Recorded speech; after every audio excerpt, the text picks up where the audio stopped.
Maharashtra bulletin, आपला महाराष्ट्र, आपली बातमी। आगामी सिंहस्थ कुंभमेळ्यासाठी नाशिकचा चेहरामोहरा बदलण्याची तयारी पूर्ण झालीये। केवळ कागदावरच नाही तर आता प्रत्यक्ष मैदानात विकासाची लाट येणार आहे। महापालिकेने तब्बल 1473 कोटींचा भव्य आराखडा आखला असून यामुळे नाशिकला कायमस्वरूपी साधूग्राम विकसित करण्यात येणार असल्याने नाशिकचा ग्लोबल लुक समोर येणार आहे। सिंहस्थात भाविकांची सोय आता फक्त हंगामी उरणार नाही तर तब्बल 9000 एकर क्षेत्रावर उभारले जाणारे साधूग्राम आता कायमस्वरूपी विकसित केले जाणार आहे। तसेच नाशिक शहराच्या कोनाकोपऱ्यात पोहोचण्यासाठी 117 किलोमीटर लांबीचे 52 नवे रस्ते उभारले जाणार आहेत। शहरातील वाहतूक कोंडी फोडण्यासाठी गोदावरी आणि उपनद्यांवर 9 नवीन पुलांची निर्मिती केली जाणार असून पाणीपुरवठा, हायटेक स्वच्छता आणि अत्याधुनिक आरोग्य सुविधांसाठी मोठा निधी खर्च केला जाणार आहे। आपल्याला ह्या कुंभांची जी कामं आहेत त्या प्रत्येक लोकप्रतिनिधींना माहिती देणं अतिशय गरजेचं होतं। काय आपण नियोजन केलेलं होतं, प्राधिकरणासमोर महानगरपालिकेने काय मांडणी केली, काय मागणी केली आणि त्यानंतर कुंभमेळा प्राधिकरणाने कशाला मंजुरी दिलेली आहे याची खरं तर शिखर समिती देखील सन्माननीय मुख्यमंत्र्यांच्या अखत्यारीत स्थापन केलेली आहे। तिथे लोकप्रतिनिधी, स्थानिक आमदार आहेत आणि CS साहेब आहेत, त्याचबरोबर प्राधिकरण आणि अध्यक्ष गेडाम साहेब देखील उपस्थित असतात आणि यामध्ये खरं तर कुंभाच्या कामांना मंजुरी दिली जाते। त्याचबरोबर आज भूसंपादनाचा देखील विषय साधूग्राम या ठिकाणी केला गेलेला आहे। त्या संबंधातली कुंभमेळा अंतर्गत होणारे कामांविषयी खरं तर लोकप्रतिनिधींनी असं सांगितलं की महानगरपालिका ही अतिशय सक्षम अशी संस्था आहे आणि कुंभमेळा करता आजपर्यंत जे काही होणारे काम होते, मागील कुंभमेळ्यात देखील ते महानगरपालिकेने केले होते।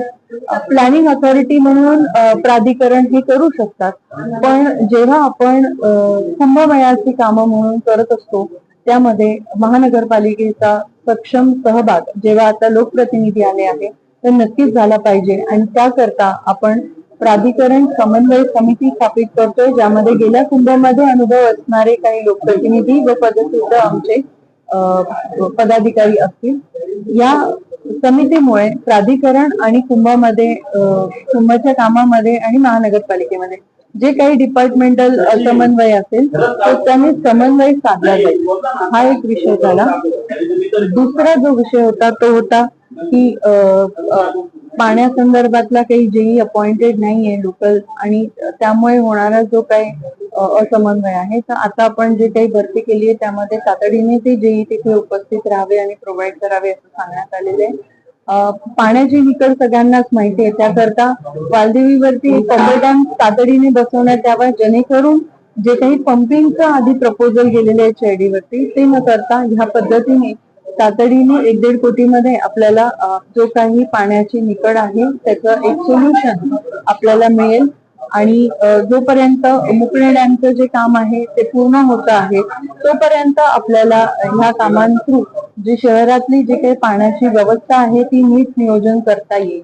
त्याच पद्धतीने स्थानिक लोकप्रतिनिधींवरती झालेले काही आरोप होते ते याचा उहापोह सभागृह म्हणून केला जाता आणि याची दखल त्यांची प्रतिनिधी म्हणून मी घेतलेला आहे की लोकप्रतिनिधी जर कामानिमित्ताने कॉन्ट्रॅक्टरशी आपल्या लोकांकरता भांडत असतील तर त्याचा अर्थ अशा चुकीच्या पद्धतीने प्रशासनाने लावण्याचा काही त्यांना अधिकार नाहीये।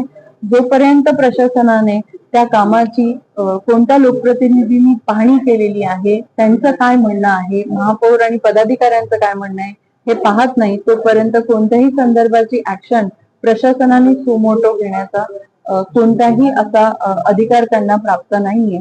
जर काम खरंच प्रॉब्लेम मध्ये असेल तर दोन्ही बाजू ऐकल्या पाहिजे असे निर्देश त्यांना देण्यात आलेले आहेत। एकीकडे विकासाची स्वप्न दाखवली जात असली तरी दुसरीकडे विरोधाचा सूर उमटू लागलाय। एवढ्या मोठ्या खर्चाचे नियोजन पारदर्शक आहे का? खर्च वाढवून तिजोरीवर दरोडा टाकला जातोय का? असे प्रश्न काही नगरसेवकांनी उपस्थित केले आहेत।